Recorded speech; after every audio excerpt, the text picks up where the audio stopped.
Всем ассаламу алейкум, дорогие друзья, очень срочная новость сегодня. На кыргызско-таджикской границе произошла массовая драка школьников и родителей. Все началось с инцидента, о котором сообщил спутник Таджикистан со ссылкой на главу джамаата Чаркуха Шукурхана. В 11 часов утра жители киргизского города Баткена забросали камнями учащихся школы номер 64 из таджикского села Саманийон. Ереван, 23 сентября, спутник. На таджикско-кыргызской границе произошла массовая драка школьников и родителей. Об этом написала газета «Московский комсомолец» со ссылкой на заместителя руководителя Баткенской области Киргизии Маруфхана Тулаева. По его словам, сегодня в 13 часов ровно по местному времени около 30 таджикских школьников напали на 4 киргизских ребят 13-14 лет в приграничном селе Кокташ и избили их.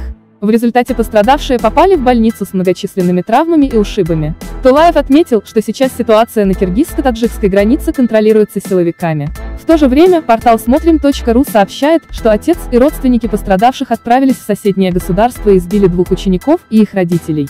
После этого в потасовку включились более 50 человек. Драку удалось остановить усилиями представителей районных администраций обеих стран и сотрудников правоохранительных органов. По данным таджикской стороны, нападение школьников на киргизских подростков могло быть спровоцировано инцидентом, который произошел за 2 часа до этого. Как сообщает спутник Таджикистан со ссылкой на главу джамаата Чаркуха Шукурхана, в 11 часов утра жители киргизского города Баткена забросали камнями учащихся школы номер 64 из таджикского села Саманийон.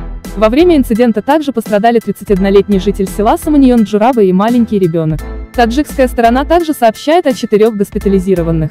Дети пострадали в массовой драке на киргизско-таджикской границе. 4 школьника были госпитализированы в результате массовой драки на киргизско-таджикской границе, сообщил Интерфаксу заместитель руководителя Баткенской области Киргизии Маруфхан Тулаев.